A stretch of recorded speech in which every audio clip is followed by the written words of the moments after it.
Hey, Kentucky, this is Mary Jo Perino. Tonight, the dragging of a student from a Louisville high school dance prompts an investigation. Brady Industries' former CEO expresses doubt about the project. And see part 2 of my interview with Willie Cauley-Stein. All that and more is next on Hey, Kentucky.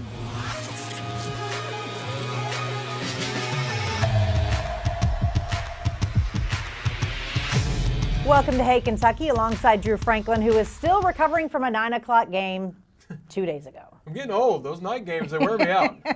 Sitting on the couch watching TV. Right. You're not actually playing basketball, is that correct? No more 9 o'clock games for me. All right. All right. Let's start out with some serious news here. Louisville's public schools and the city police department are both investigating video of 3 officers dragging a student from a high school dance. Donovan Howlett says he brought his girlfriend to the event at Central High last Thursday night, and a sheriff's deputy told them to head outside when it was over. Howlett, who says his girlfriend just got out of the hospital due to sickle cell anemia, says he insisted she wait for their ride inside away from the snow. But the officers physically forced him out. The incident has drawn attention from the education team of Black Lives Matter Louisville. They cite it as an example of cause for concern about legislation that would require officers in Kentucky schools to be armed, a bill that is headed for the governor's desk. We need a thorough protocol for why police officers even have to be in our schools, especially for black students. All these other people are already getting killed by the police. Am I going to be one of those persons? Am I going to be another statistic? And that's when all I knew was to put my hands up. Louisville police confirmed 2 of its officers were involved and they are looking into it. Drew, I always just think in these situations there's just got to be a better way to handle it. Yeah, and I wish we had more of the footage there. Yeah. We're kind of just seeing it at the end. Hopefully the investigation, what will happen there. But the kid maintains he wasn't doing anything wrong. And if that's the case, that's definitely way too much force for someone that's just sitting there. At a school dance. A high schooler. Right. And certainly if he says he didn't provoke or resist, then yeah, we probably need to look at that differently. All right, Andy Beshear made history yesterday as the first sitting governor to ever attend the yearly Fairness Rally in Frankfort.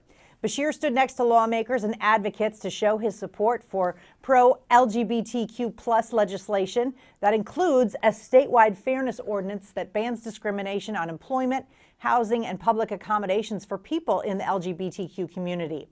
The original statewide fairness ordinance was filed in the year 2000, and 20 years later, the fight to pass it continues. Beshear also called for an end to conversion therapy, citing research from a nonprofit focused on suicide prevention among LGBTQ youth. 42% of LGBTQ youth who have experienced conversion therapy have tried to commit suicide. That should convince everyone that there is no place for conversion therapy. House Bill 199 and Senate Bill 85 call for banning the practice, and supporters of the legislation include Republican State Representative Jason Nemes. Meanwhile, a separate bill is being introduced that would advocate for LGBTQ veterans. Drew, it is mind-boggling to me that we're still, 20 years later, 20 years, we're still trying to decide if people should be discriminated against. I'll be honest, I didn't even know. I thought we were all past that. Yeah, there are still parts of Kentucky. It's not all of it. There are parts where you can still be discriminated against. It was important for Andy Beshear to, just get out and let everyone know we're including everyone. Everyone in this state, I'm representing you, and then to get behind this bill because it is needed. Yeah, also that it is crazy the first governor to do that. Yeah. It's wild to me. And conversion therapy, gotta go. All right, the former CEO of Brady Industries is talking about his legal battle to regain control of the nearly $2 billion aluminum mill project in Boyd County. Craig Bouchard tells the Lexington Herald Leader that he doubts the plant will ever come to the Bluegrass if he loses his lawsuit against the company, members of the board, and other defendants. Bouchard also says he doesn't know why he was ousted last month. Brady's current leaders would only say they were not happy with the progress being made, as the project has only raised about $65 million in cash, $15 million of it from the state. Drew, the more that comes out, the more I am just convinced this is not going to happen. Every time there's a new story about it, it's a step backwards, Yep. not forwards. I mean, I didn't have hope a year ago, and now you have the founder and former CEO suing the company. He's still the largest shareholder. Yeah, it doesn't seem like there's going to be much light at the end of this tunnel for Brady Industries in the end. Well, at the end of the day, they have to raise a bunch of money, and when there's all this turmoil, that tends to like retract investors. I didn't think they were going to get that money in the first place. This certainly isn't going to help. No, it's not. All right.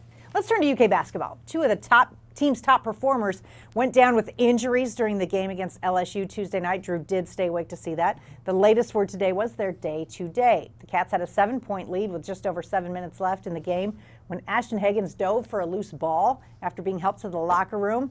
He, with a injury labeled as a left thigh contusion, he did not return to the game but did come back to the bench all wrapped in ice. Later, Nick Richards also found himself limping off the court. The big man landed on the basketball following a dunk and looked like he rolled his ankle, but he did return to action. Drew, are you worried about either one of these injuries? Nick obviously came back and played same game. Yeah, Nick, if he'd gotten hurt, I would have driven to Baton Rouge and stabbed that basketball. That would have been a fluke injury. But Higgins, I don't know. I mean, that's an injury. It really varies with the severity of it. There's been athletes be out 4 to 6 weeks with that. There's been some who've come back the next day. Kind of just going to have to wait and see on Saturday if he comes out or not. Right, and we need Ashton. Absolutely. Like, that's not in question. He's been in a slump, but we saw in LSU when they started pressing what happens when you don't have a point guard out there. And just ask Nate Sestina. Yeah, hopefully he's good to go. All right, we often talk about the NCAA transfer portal on this show, and it may soon get much more crowded. That's because the NCAA is considering a move that would allow athletes to transfer to a school of their choosing and compete right away. Instead of being sidelined for a season, athletes would get a one-time free pass to transfer without repercussions if they meet several criteria. The change could go into effect as early as this fall, meaning UK quarterback Joey Gatewood could be eligible to play in the 2020 season. Vince Merrill, the man who helped recruit Gatewood, has mixed emotions about the potential new rule. Now, if you're going to start free agency, you can be guys playing week 3, and a guy really ain't playing, and he may be like second team that week, and some other coach from another team, come up to him on the field, hey, man, you need to look at us. I just think you really going to be taken away from the tradition of college football, unlike pro ball. It also impact UK basketball, which has seen a number of departing transfers in recent years. Drew, it's just one time, so a player can't go shop themselves time and time again, and they do have to meet certain criteria. I feel like if a coach can up and do it, I'm kind of okay with it.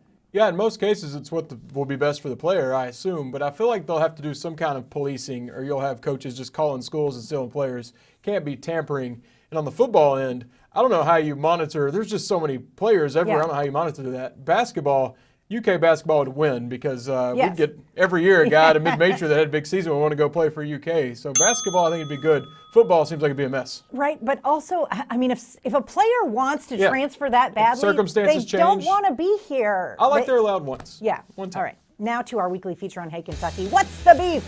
Sponsored by the Kentucky Beef Council. First up, the incident involving Covington Catholic students on a trip to Washington has prompted more legal action. A lawsuit targeting 3 major media companies has been filed on behalf of a group of students and their parents. Meanwhile, in Clark County, a parent's lawsuit against the local school district over their daughter's alleged strip search has been dismissed. A judge says administrators searched the girl after tips of abuse and checked her thighs, stomach, and back for injuries. And that's tonight's edition of What's the Beef? Up next on Hey Kentucky, a continuation of my conversation with former UK big man Willie Cauley-Stein. In part 2 of our interview, he's going to talk about lessons from his time in the NBA and comparisons with current Cat Nick Richards. Stay with us.